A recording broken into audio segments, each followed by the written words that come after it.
Good afternoon, viewers, and welcome to Matters of Public Importance. I am yours, Gail Teixeira, Chief Whip for the Parliamentary Opposition and of the People's Progressive Party Civic. And on this program, we shall focus on matters of public importance, bring you information and discussions on issues and matters that of concern to you, the Guyanese public, every Thursday between 12:30 and 1:30, right here on Channel 6. Before we get into the meat of the program, let me remind you of the numbers that you can use to call in. And usually we start taking calls around 1:05. Sometimes I get a bit carried away and therefore your time gets cut. But it's 225-0010 and 225-0008. As I've informed you before in previous programs, and I do that at the beginning of every program, that the Office of the Leader Opposition is open Monday to Saturday from about 9 o'clock to 5:30 in the afternoon, Monday to Friday, and then on Saturdays from about 9:30 to about 1. So you're very welcome to pop in, to visit us, to seek assistance in terms of representation or raising issues that are of concern to you.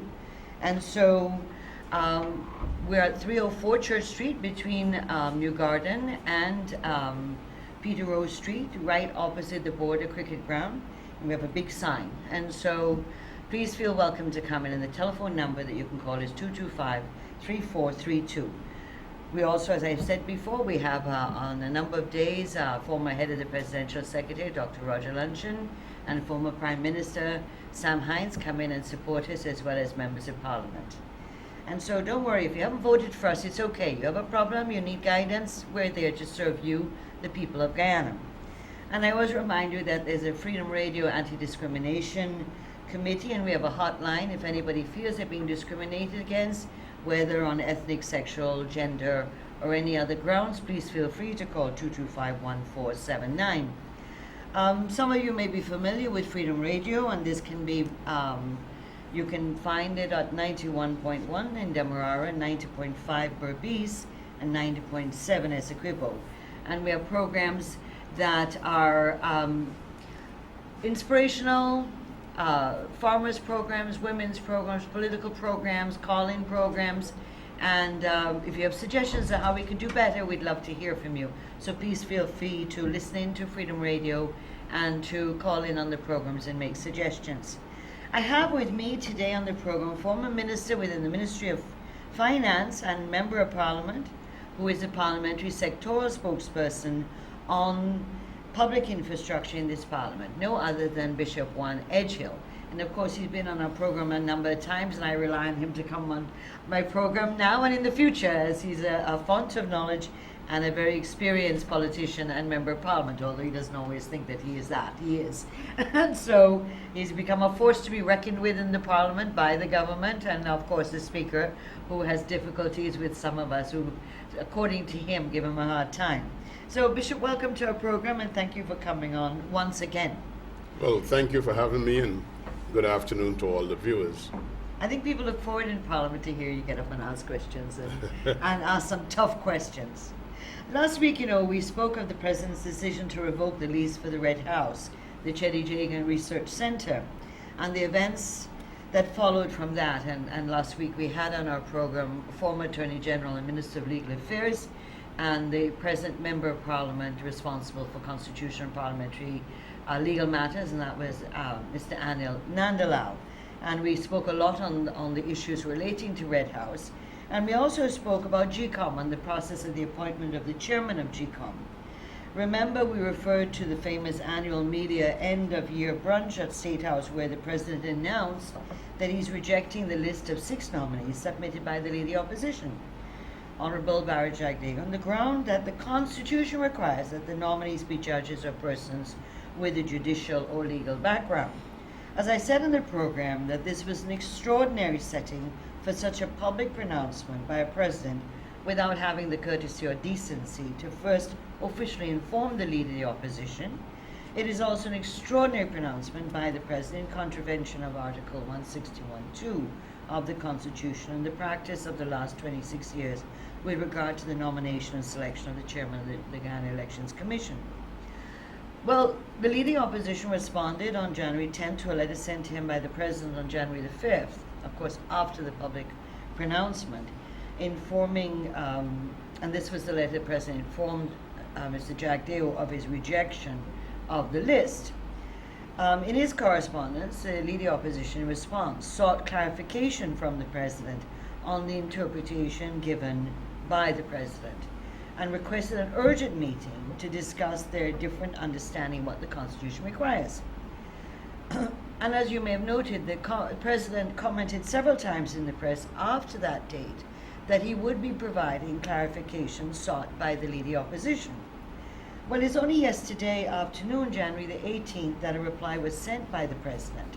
And in this reply, the President says that the Leader Opposition can have a representative, name a representative, to meet with the Attorney General and Minister of Legal Affairs to discuss their differences of views or different interpretations of the Constitution in regards to the appointment of the GCOM chairman. And in doing so, of course, takes no next step to say to the Leader Opposition, let's meet on so-and-so date. So in other words, the President has refused to meet with the Leader Opposition.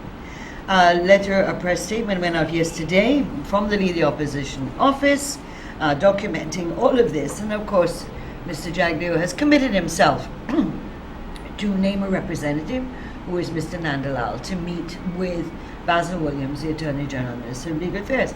All of this in the interest of trying to move the process forward. But clearly, as I'd said on a previous program, that, and the Leader Opposition pointed out in a press conference last week, that the President in the last 20 months had requested twice to meet with the Leader Opposition, one to do with the acting appointment of the Chief Justice and the other one just to do with border matters and so on. And so the last 2 months he sought 2 meetings with the Leader Opposition, both of which the Leader Opposition responded to, as would be expected. The Leader Opposition has sought 1 appointment with the President in 20 months, and he has been rebuffed. Think about that, huh? I promised last week that this week we shall examine a number of the tax measures that were passed in the National Assembly on January 5th and 6th. These were 12 bills and 3 affirmative motions to do with regulations, and so as to bring into effect the 57 or more new tax measures that go along with the 2017 budget. Remember, I said that in the 10 months this government had imposed 200 new tax measures on the Guyanese people, 143 in 2016 for the 2016 budget and 57 in the 2017 budget.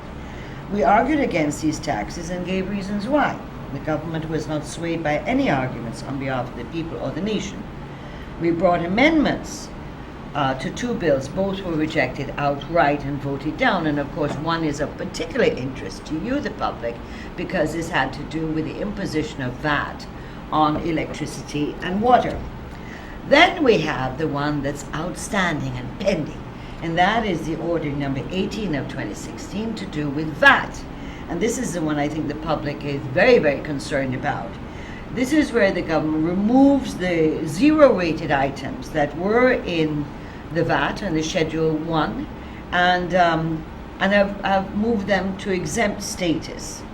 And of course this order is subject to a negative resolution in order for us to have it debated. Otherwise, if there's no negative resolution, it automatically goes into effect on February the 1st.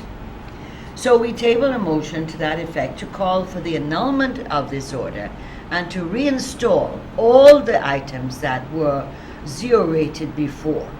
And of course, the life of this motion is 40 days, which will expire on January 28th. And true to form, the APNU AFC refused to uphold the Interpretation General Clauses Act and the standing orders and to call a sitting before that date. Predictably, they have set the date for the next sitting for January the 30th. And my attempts on the floor for an earlier date were rejected. The Speaker agreed to examine the matter and advise on a course of action, because the refusal of a government to allow a negative motion is unheard of in any parliament. No matter how governments can't stand it, it is unheard of that it wouldn't be allowed. But anyway, the Speaker committed. It is now 2 weeks, and he still hasn't made a decision, it appears. So I'm not holding my breath, as I said the last time. So we'll see what happens, but this is a major issue that the Guyanese people should be very concerned about. So today, Bishop, finally, I just want to do a wrap up before to link last week and this week. But we have these 12 bills, and I think some of those that are of major concern have to do with income tax and amendments, and VAT are the greatest interest to our viewers. But you have dealt with many of them, I dealt with a few of them, and so maybe we can start off by giving our viewers an idea of what are some of the critical areas that they've amended, what will have the greatest impact on the Guyanese people, and to familiarize themselves, because you had brought to my attention that one of the newspapers, I think Kaiser News, had an article that totally confused everybody. It was absolutely wrong, talking about the VAT and the items that were zero rated. Whoever wrote it either looked at the wrong order, got mixed up or something, and that caused confusion, whereas the other newspaper, Stavrik News, was more accurate to guide the public on what other items now that were zero rated are now exempt, and explain to what does that really mean to the public when you exempt an item. And so I want you, I know you know these things off the top of your head. So Bishop, can you come in here now? Thank you very much, Comrade Gail. I would want to start our discussion this afternoon by alerting the public to what I believe is a thinking that exists in the APNU AFC's camp. We have to get more. Yeah. We have to get more money. The fact that they have been unable to expand the economy by bringing in foreign direct investment, Right. or even motivating the local private sector to make investments in some significant way, and there's this need for more money to fund their luxurious and excessive spending and lifestyle, they have decided to get that money out of the pockets of the ordinary working class people of Guyana, and that is by increasing taxes, charges, fines, and fees. And what we would have seen over 2016's budget and 2017's budget is the Minister of Finance has looked in every nook and cranny of where he can find a measure that could get more money, not thinking about that impact on the lives of the ordinary people. Right. Now, apart from the Minister of Finance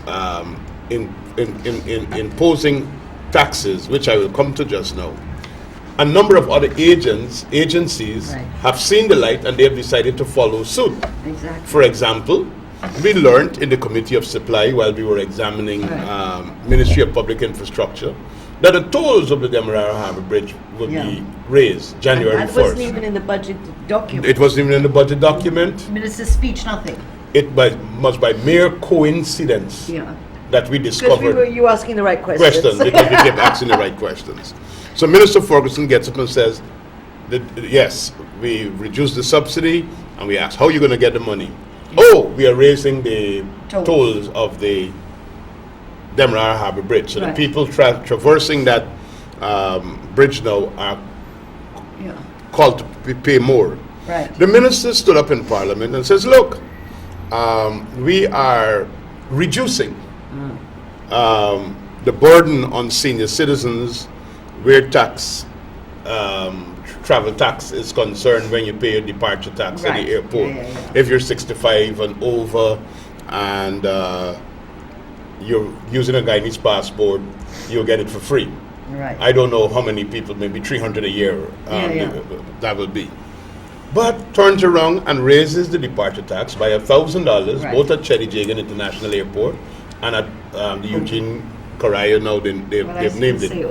Well, I must tell you, Comrade Gail, that I have concluded that the Granger-led administration has done significantly well by doing nothing over the last 20 months. What they have done is renamed, rebranded, and repainted. Yeah. Those are the only three things they have done. Excellent. They have renamed things that were already built. They didn't build anything and name it. Whatever was there, they have renamed it.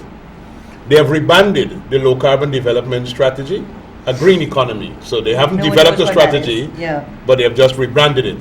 And now we see that they're repainting buildings in green. Greening buildings. Yeah, well, so that is the only thing. But I want to show how this is following on. Yes. The Chedijagan International Airport then announces that they're increasing the security tax. So Yes. when you're leaving the airport now, you're not paying $4,000 anymore. You're paying $6,000. Yeah. 3,500 for departure tax, Right. and 2,500 for security tax. So that has gone up. Now, this is not in the budget. The MMA Yeah. have followed suit. So they have all taken cue from the government, which is seeking to find money, and the way they're finding this money is by pushing their hands deeper and deeper into the pockets of people. So the MMA have now increased their charges, and we all know what's happening there. You've moved from $3,500 to $15,000 per acre. When you talk about the cost of And the minister says it's a cost of 3 beers. Yeah, by the if way. it costs I of don't 3 know what beers. kind of beers he's buying. well, I don't drink, so I don't know. I did listen to an AFC supporter Uh-huh. who said, "We're not talking beers here. We're talking business." Exactly. So the minister needed to take note Needs of to that. apologize to So farmers. what I'm predicting across the belt Yeah. is that once the government starts saying we are raising taxes, Right. other agencies will follow to suit. Comrade Gail, what is also important, and the people of Ghana must hear this, the minister's only explanation, because it is important for the people to know that all the bills that were tabled on the 5th and the 6th, the only speaker from the government side was the Minister of Finance. Is it that nobody else is standing with the Minister of Finance as in the terms of the cabinet and the other members of Parliament, that he is the only one that had to defend these measures? Yeah. They're competent people who could speak on finance matters there. Vice President Carl Greenidge, a former Minister of Finance. Sure. Ms. Walla Lawrence, who headed the Public Accounts Committee for many years and is an accountant, I think, by training. Just to name Mr. Jaipal Sharma himself, an accountant and minister within the Ministry of Finance, just to name a couple of people, but they're competent. The Minister of Business, Mr. Dominic Askin, who these tax measures will affect many businesses, didn't speak on these matters. Only the Minister of Finance. And listen to the explanation the people of Ghana was given. These taxes haven't been raised for a number of years. For a number of years. So the justification is it has not been raised for a number of years. What is the justification that the Demerara Harbour Bridge is given? It has not been raised for a number of years. What is the justification MMA ADA is given? It has not been raised for a number of years. So once you search a book, so sooner or later, and the people out there in the local authorities must start taking note of this, because the NDCs might want to start falling to suit. This has not been raised for a number of years, so we're going to raise it for a number of years, and the harsher and harsher treatment is being meted out to the people of Guyana. But let's come directly to the tax measures. Let's start with VAT. Yeah, the big one. The big one. The biggie. Mr. Christopher Ram, a respected financial personality in our country. He has a great firm that does work for many people. He has done an objective analysis of what will happen to an ordinary person who goes to the market to shop today with a VAT of 14% as against the VAT charges of 16%. Right. And he has shown that in the same basket of items, because VAT is now 14%, right, you'll be paying more for these items as if you went to the market, buy the same items with VAT at 16%. And the view may say, what you talking about, Bishop Edghill? If the VAT is 14%, you're supposed to pay less, right, as against if it is 16%. Right.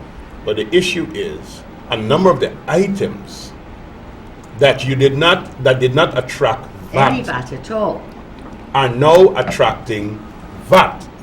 So when you were not paying no VAT, you are actually paying VAT. So when you come out of the supermarket, even though VAT has gone down by 2% according to the minister, you're actually spending more money because of what is happening. And the items that are exempted, that were zero exempted, although the customer isn't paying the VAT, the producer, importer, manufacturer has to cover the VAT. Right. And they're not going to get a refund. They're not going to get a gonna refund. Pass that on to the consumer. And that is that's what indirect taxation. That is something that people needed to understand. There are items Right. that the customer did not pay the VAT, especially in the manufacturing sector where you have to put in inputs. But the manufacturer, when he was able to get refunds, and because of the whole rearrangement of the zero rated and the exempt list, the manufacturer will not be getting the refund. Right. So that cost that was absorbed by the refund process is Right. now going to be passed on to Exactly. the customer. And you know, in Parliament, when we try to say there's a sleight of hand, the Speaker say you can't use those kind of words he in didn't like the the word Parliament. sleight of It is hand. sleight of hands and so on. But my good friend Well, that's Joe, why I was talking about Chick board, because Yeah. maybe he's not familiar with Chick Chicken board. board. My good friend Joe Hamilton did say, however, it's a three-card trick, and he got through. Yeah. He got through with And that. I got through with the Chick Chick board. So I am suggesting to us that we have to be wise up as a people, because what the AFC APNU administration is seeking to tell people that they have fulfilled a campaign promise by they have reduced VAT from 16% to 14% is actually going to bring hardships on the people of Ghana. You'll be spending more. And you know something, Comrade Gail? I don't think we need to spend a lot of time on this program convincing the people. The people out there know Yes, yeah. that everything is tightened up and the hardships are there. Yeah. The second thing that needs to be emphasized is this charges on electricity and water. Right. And this lame excuse that the minister, particularly the minister within the Ministry of Communities, Ms. Dawn Hastings, offered some numbers which were not realistic. Yeah. We challenged those numbers. Right. And you know something? The Minister of Finance totally ignored Yeah. in his rebuttal those numbers, because what they were trying to do, and I'm going to use another parliamentary term which I could use in the ear, they were trying to hoodwink Yes. the people of Guyana, pull wool over your eye, to make it sounds like this water and electricity taxation is only for a certain category of people. It's not going to Yeah. affect the ordinary person. But people will start seeing it when their bills start coming in. Exactly. And who is to say that GPL and GWI will not be following suit to raise charges for electricity and water? GPL has already started signaling, and Guy Oil, the price on the world market for oil has gone up. So Guy Oil has already raised the price at the pumps. Exactly. Yeah, I've got the figures here. So if oil at the pumps have gone up, GPL going to soon start saying, I have to raise prices because I'm paying more for the acquisition of heavy fuel Yeah. oil for the generation of electricity. Exactly. So once the price per kilowatt hour goes up Yeah. and you pass $10,000, Yeah. you're going to start paying VAT.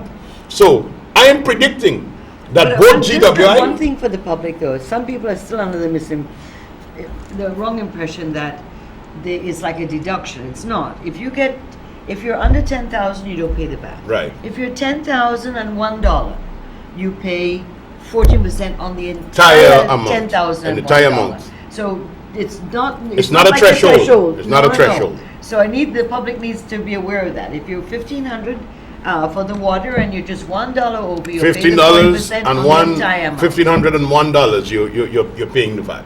Yeah. So the issue here is that I'm expecting and I'm predicting, maybe people could say that you were wrong, but there will be increased tariffs at GPL for electricity per kilowatt hour, and you will start seeing your light bill climb, and then you'll have the VAT added, and there will also be increases at Guywa. The wicket is already being set. You notice Guy was talking about how much money they're investing, how much money they're investing, how much money they're investing. Yeah. And sooner or later they're going to say we have to have greater cost recovery and the rest of it, and charges is going to be increased. Right. So there is no amount of spinning Right. that the minister could put that could convince the Guyanese people that the reason why he has raised all of these taxes and charges is just because they have not been raised for a long time. The issue is they have gone into extravagance. Yeah. They are now characterized by this excessive lifestyle and excessive spending. Comrade Gail, the people of Guyana needs to know that when ministers travel now, they don't need to bring back home bills. No. Your hotel bill and your food bill and your entertainment and so on. Well, the allowances have gone up. Number Yes, one. number one. And two. They don't need to account. So it's their personal money. They could. Before, when you travel and I travel, Yeah, what right. we received was an advance. Right. The accountant general offered to you an advance based upon Right. where you're going and estimated hotel rates. So if you put on your hotel was 150 and your hotel actual charges was 135, you needed to Return the return it. difference, yeah. Now, what is happening in this government? You could say that your hotel is $450 per night. Right. You will get that money and you don't need to return anything. You can, if you're in New York, you go stay with your family. You stay with your family. You don't even need to put a receipt in. Right. So every time a minister travels, Yeah. the taxpayer is putting money in the pockets of government ministers, and what they're doing, taking money out of your pocket to put it in their pocket, because the accountability framework Exactly. has collapsed. There is no need. Their policy is no need to. Yeah. So you go to a conference and you have money for meals or travel or whatever the case is, and the host feeds you and transports you, and you don't have to bring in receipts for your travel and all the rest of it. That is money that is going in your pocket, and when you get back home, you don't need to account to the accountant general's office about your expenditure or fill up a form to say this is what I spent, or to give an honor certificate and return monies. If you go to the accountant general's office, and I dare anybody, you will see that every time I travel, we had to. I'm sure you had to do the same thing, and we had to return money. Yeah. We have a regime. We got more ministers, so we have now gone to 28 or how much. And some of these ministers are now not only traveling by themselves, their spouses, their children, and large delegations. Yes. So there is a tremendous burden on this country to govern because of the excessive and exorbitant manner in which this government is spending and living. Yeah. And they have to find the money. And by the way, too, you know, the public may not know, when the PPP presidents travel, whether it was Chetty, Sam, Janet, or Barrett, or Ramatar, they had the same allowances Yes. as the ministers had. And so this government is the minister, prime minister, and the president have no such limits. None. Unlimited. Unlimited.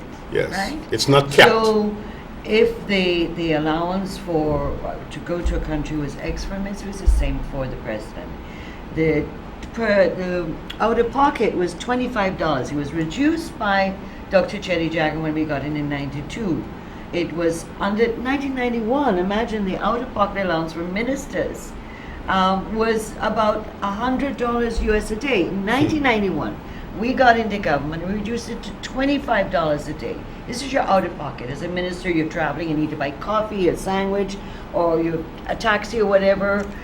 It was your money, $25 a day. The rest had to be returned and accounted for. And the public servants who traveled, and the ministers who traveled, and the president who traveled, all got the $25 a day. There was no differentiation. And yet now the law says, they've amended the law, that unlimited.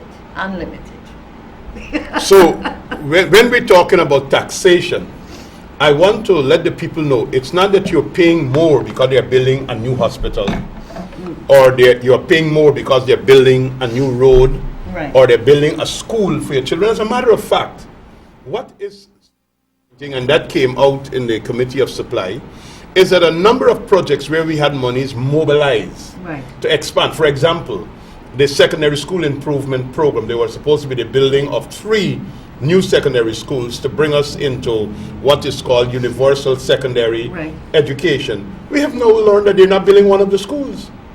Which one was that again? I can't remember. There is one that on the East Bank. I think that they Yeah. have removed the building of that new school on Right. the East that was Right. supposed to be situated on the East Bank.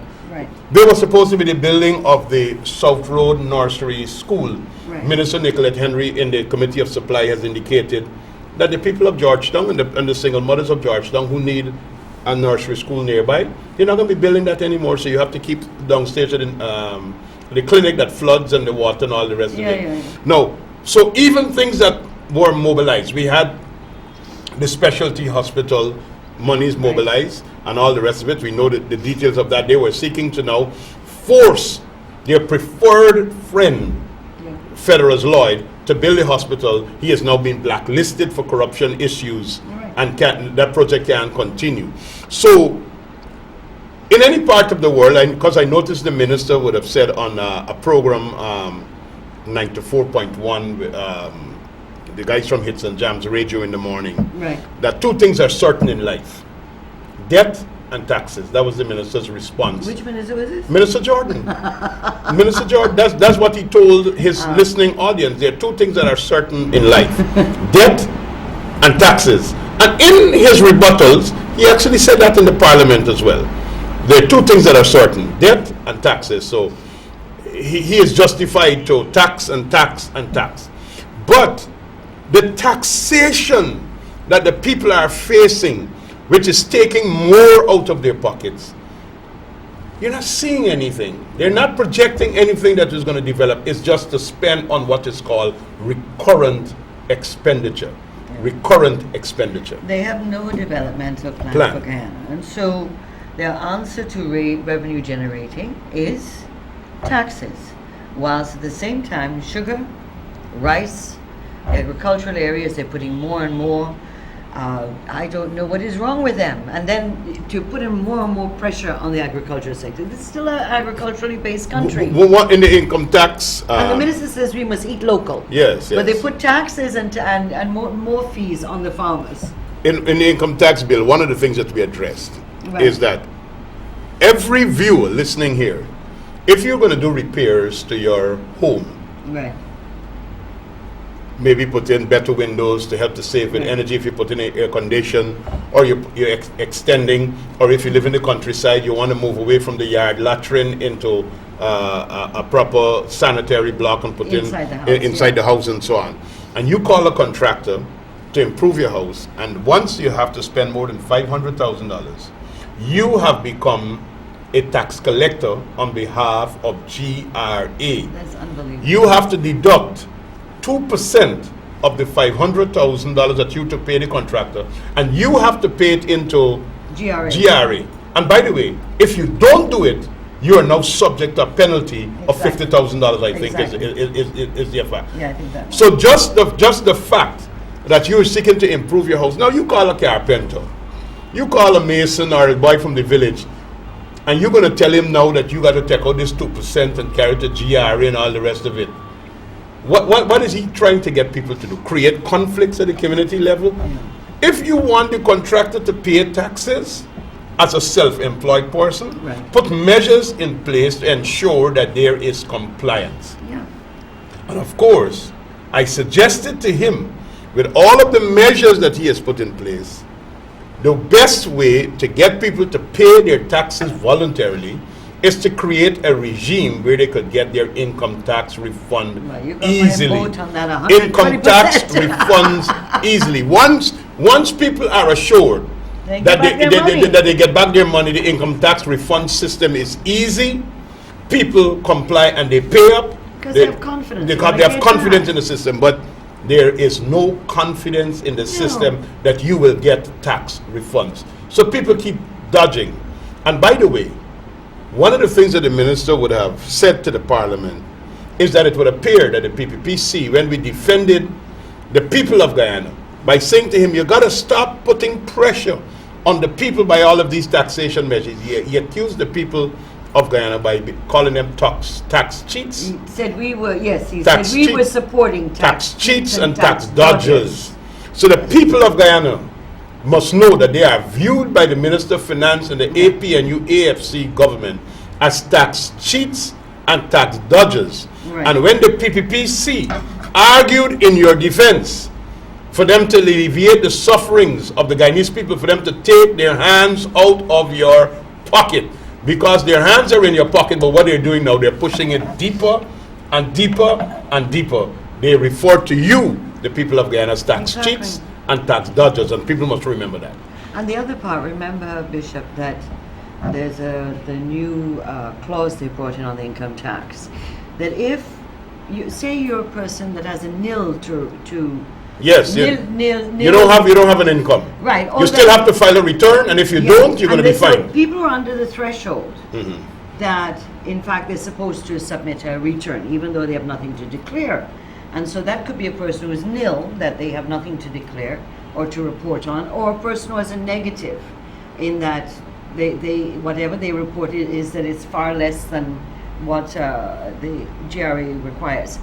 That there's a fine of $50,000. No, so let me just break this down so that people can understand. The lady in Golden Grove, right, who sells white pudding and pilori and mitai at the head of the street, right, she's now required to keep a book right, of everything that she sells, right, because if she don't keep record, she in trouble with the GRA. right.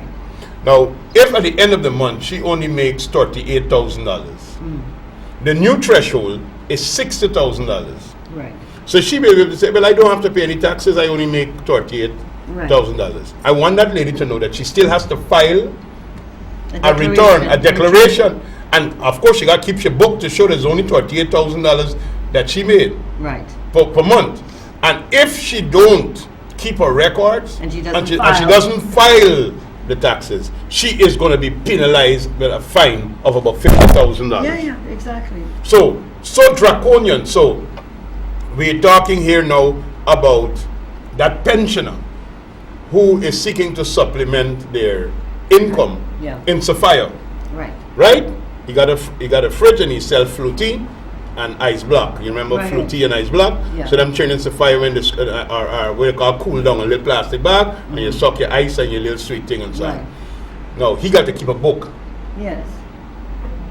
And he what makes he's bought, what his expenditure and his profit. Yeah. Now, if he makes $45,000 every month supplementing his income, and he don't file, he is going to be penalized. So you know what they're actually saying?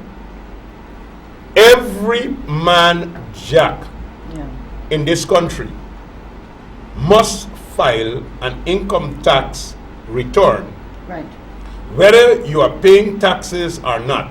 And the penalty for not filing is now $50,000. So all the people who you blink on, because you know these are struggling, ordinary working class people, and the PPPC must admit that we did that. Yeah. We didn't bother with the lady in front of the school who's selling sugar cake and fudge. Or the horse cart man. They paid their taxes when they went to the market and they bought vatable items, they made their contributions and so on. No. I'm telling the vagrant who's collecting bottles. Or donations from the public. Donations from the public. Just like how they got the vagrants to vote, they're going to tax the vagrants. I remember reading an article that by Henry Jeffrey in the Stabrook News.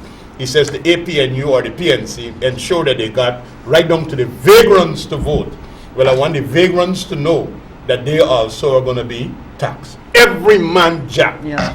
The government's got your hand in their pocket and they're pushing it down deeper and they're going deeper. So whether it's when you're leaving the country, whether it's by way of your employment, whether you're a miner in the interior, the tributus tax has now moved from 10% to now 20%. And I've noticed now the miners have been coming out strong about this new taxation measures, and it looked like it was prearranged that you got two groups in the meeting. Well, we saw that in Parliament where the minister brought her own fringe group yes, to support her, yes. Yeah? And the DMA are trying to raise the issues that are concerned to the majority of miners. So now that there's a meeting with the minister, and it would appear that we had the same, we call the shenanigans. Of the same thing. Yeah. Yes. I normally call it fandangling. That's my word. Fandangling taking place to make sure things look good. And to make sure the miners, the majority of miners, are not heard. Because the issue of consultation and involvement is a critical issue when we look at the MMA farmers and the But, increases. but Comrade Gail, No prior the consultation, tributous nothing. tax that they're putting pressure on Yeah. is not on the big name miners, you know. It's a small These are the boys from Buxton Yeah. and Golden Grove and from Virgin Nugent and from Ithaca Yeah. who jump on a truck, Yeah. go in the back dam, All the get a kids back hustle. in Marudi Yes, markets. and they get a hustle and they come out now. Their taxes have now gone up. And by the way, they are also now required to fill out income tax returns and pay PAYE Yeah, apart from the tributous tax. right. Because that whole section has been repealed that allows them now to pay. Say if you're a company, they have to pay corporation tax. If you're an individual, you have to pay the PAYE tax, which is either the 28% if you earn below a certain amount. Well, you know the minor's going to be a little bit above that 120,000. So they got to pay the 40%, having given 1/3 as a threshold, the 2/3 they got to pay 40% on that. So that is the new arrangement. Yeah. Let me So the just brush also- cutter man who weed in people's yard, the person who fetching your goods with the Drake yard or the push yard. I want you to know that what the minister is saying is that once you breathe God's ear, he is coming after you for taxes. And that is the nature Yeah. of this APNU AFC administration. So you're paying it as you earn, Yeah. and you're now paying it in the market, in the supermarket, at the grocery store, Right. and everywhere you're paying it. For the women listeners, because I know women have a deep concern with what's going on. They're the ones going in the market, they're going buying things for the kids. The items that have been moved from zero to exempted, surprisingly, educational supplies. Yes. Textbooks, picture books, drawing books, crayons, stuff like that for kids. It's a long, long list, paper, and so on. These are all pencil, rulers, students' paints. All of these now, they've taken them from zero, where neither the importer or the manufacturer had to pay VAT on them, moved them to exempt, which means the importer, manufacturer, producer pays the VAT, and you, the consumer, don't pay the VAT. What it means is the price goes up. For women too, a lot of the food supplies that were essential, and the PPP did this, we recognized that there were certain items that are essential that should not be taxed at all, to ensure that the most poor, most vulnerable, the elderly and women, single mothers and so on, would not be denied the basic items. And so everything that was bread, rice and so on, all these things, beans and so on, were all zero rated. But things like baby formula and baby cereal were all zero rated. Now these are all now exempted. Even raw brown sugar, which was zero before, is now exempted, and cooking oil and all these things which women have a deep concern about. Flour and barley flour, plantain flour, roti mix, self-rising flour, which is women in the modern days now. We like to buy the self-rising flour if we're making roti. It's faster, it's easier, it's more. Cassava bread, casreep, and so on. So we can go down the long list, baking powder. And then you have other issues that women have concerned about, diapers, sanitary napkins, tissue, toilet tissue rolls, bleach, soap powder, laundry soap, matches, mosquito nets, and kerosene stove, for example, are all now moved from zero to exempt. And so we can go on with agricultural items too, what were vegetable seeds, paddy, fertilizers, fish hooks, fishing floats, ice for fishing purposes, twine and so on, and so I could go on again in that list. That's all now moved from zero to exempt. And then of course their whole areas to do with the vehicles and the used tires, which yes. you're very familiar with, and so on. So it's a long list of what they have now included. And so when we looked at the budget documents, that the minister's speech and so on, he talked about what were the items that would be moved from zero to exempt. And of course the order that's come before us is very confusing, it's not well written and stuff like that. But the issue is that They even, to try to make it look as if they weren't doing too bad a job, and to deflect some of the criticism, they took items that were already zero rated in the law from 2008 and 2006 and 7 and put those now back as if it's now zero rated. You know, so for example, they're saying crutches and spectacles and stuff like that are now being zero rated when in fact they were since 2006 and stuff like that. So they're not unaware of the concerns of the Guyanese public. The problem is they don't care. Comrade Gail, we have defined the APNU by speaking about their incompetence, their arrogance, and even when they do official things, because they are so incompetent, and the people that they've surrounded themselves with are so incompetent. Could you imagine ministers, their special assistants get $450,000? Yeah. Now, if I have a $450,000, I don't have any qualifications. If I have a $450,000 special assistant, that's a person with a master's degree, at least, or post-grad diploma or something of the sort. Some level of competence supposed to be coming to do your research and to do your advice. We're not talking about a 65,000 person who is sent on the road to pay your bills and and things like that, who help you with your errands and so on. Not admin assistants. We're talking here about 450,000. Yeah. That's what the people of Guyana is paying for special assistants for ministers. Some of them have two.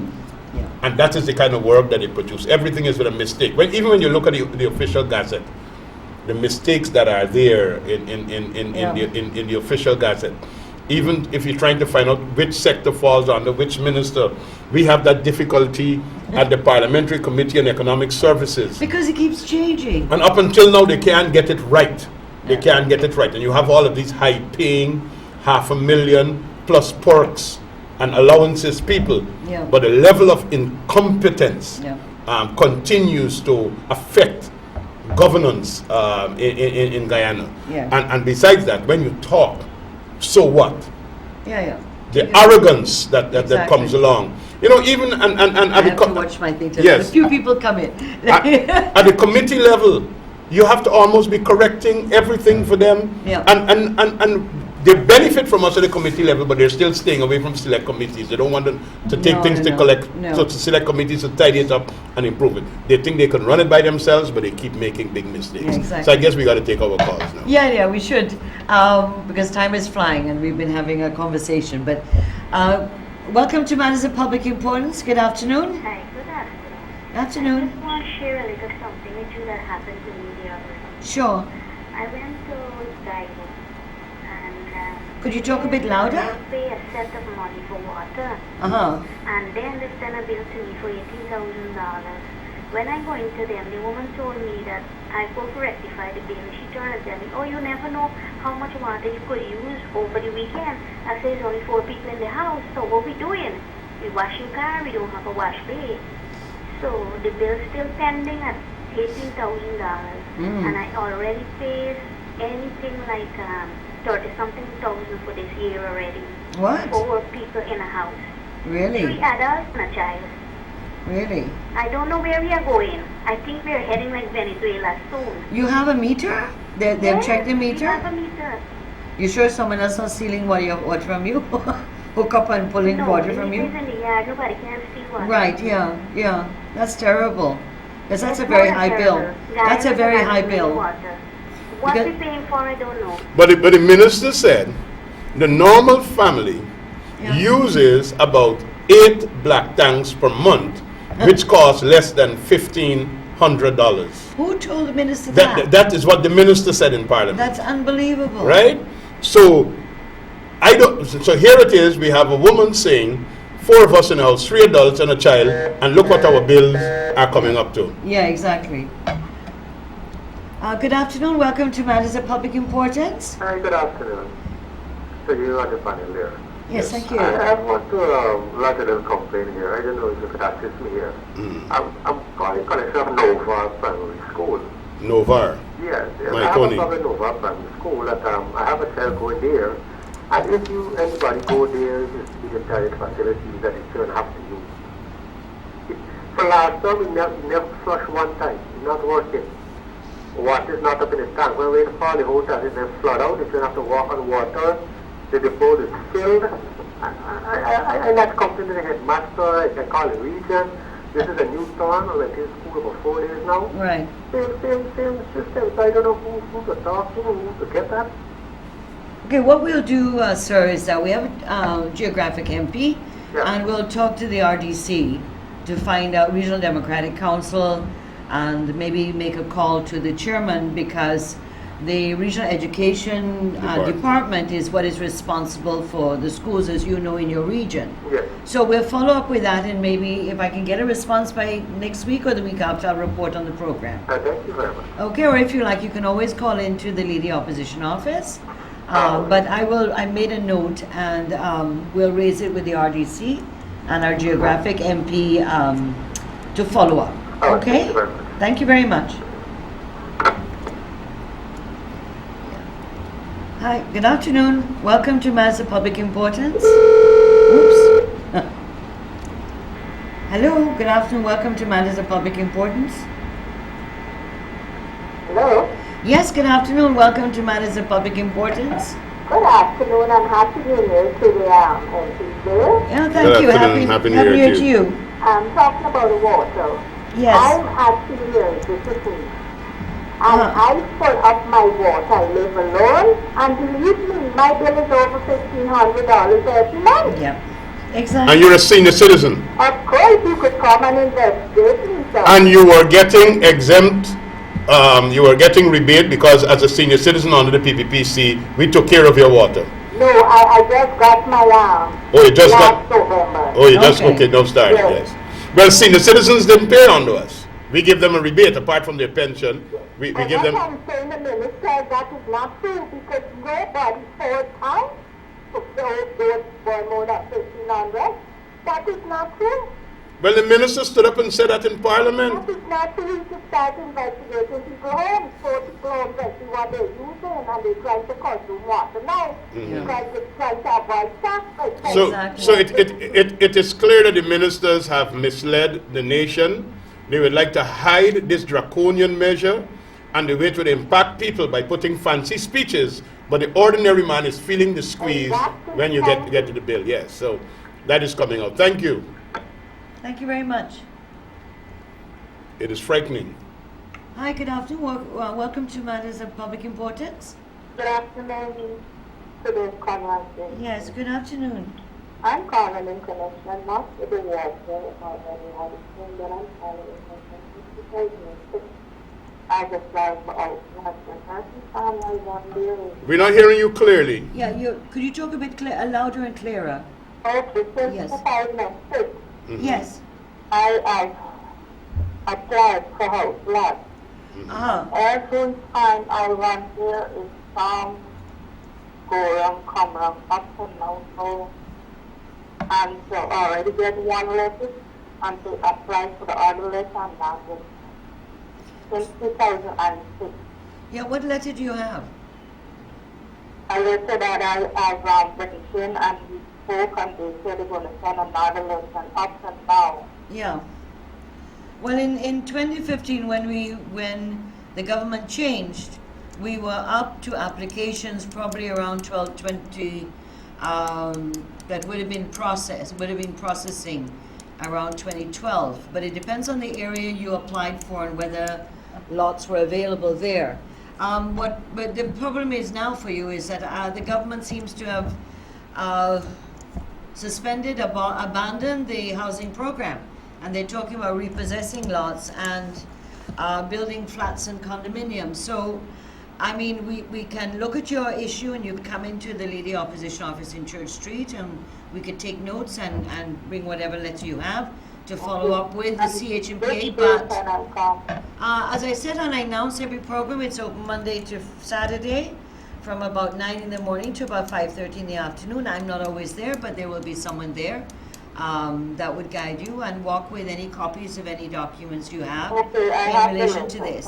Yeah, and so we can try, but I'm just letting you know in advance that from the pronouncements of the minister, it seems that the housing program is completely abandoned, which was what we did, and they're moving in a different direction. All right, so thank you very much. All the best to you. Okay, we've got 2 minutes left, I think, and so as always, we always have run out of time. And but this program today, we have every time we come, there's other things to talk about. We didn't get a chance to talk today much about the MMA farmers. Whoops.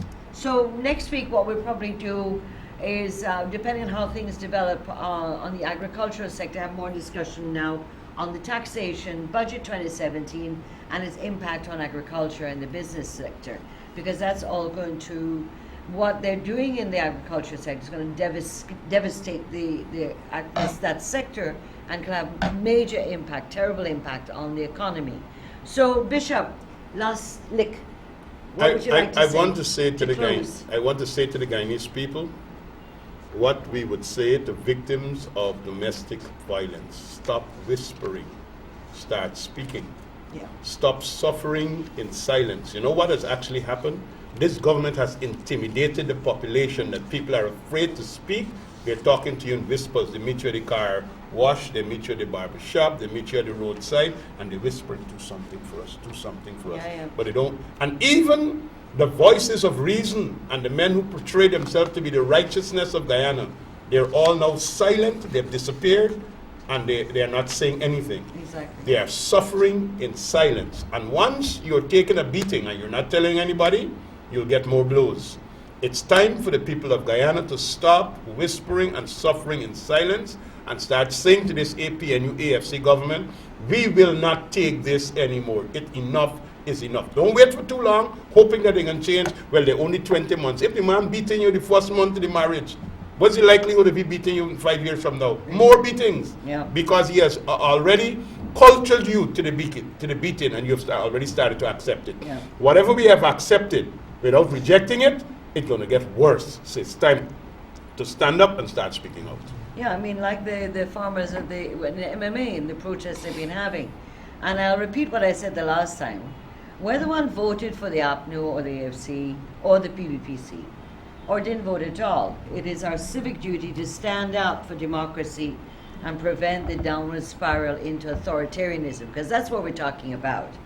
Our silence will only accelerate the further erosion of democracy. Our right to vote at free and fair elections is under assault. It is sacrosanct, and for those who voted for this government, I say do not be silent. Do not be like the victim of domestic violence. Speak to your leaders, your ministers and MPs. Let them know how unhappy you are, how worried. At some point, maybe they listen, and if they don't, join us in the protests and demonstrations and marches and our activities to try to prevent the free fall and the slide of Guyana into really terrible conditions.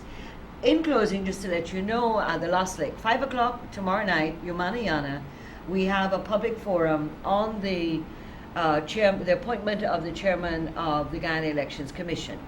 It is critical that everything we do and talk about relates back to the right to vote at free and fair elections. The speakers will be Anil Nandalal and Mr. Bharat Jagdeo, and some other speakers as well. So please feel free, it's an open public forum, everyone is invited. 5 o'clock, Yumaniana, tomorrow afternoon, Friday, January the 20th, yes.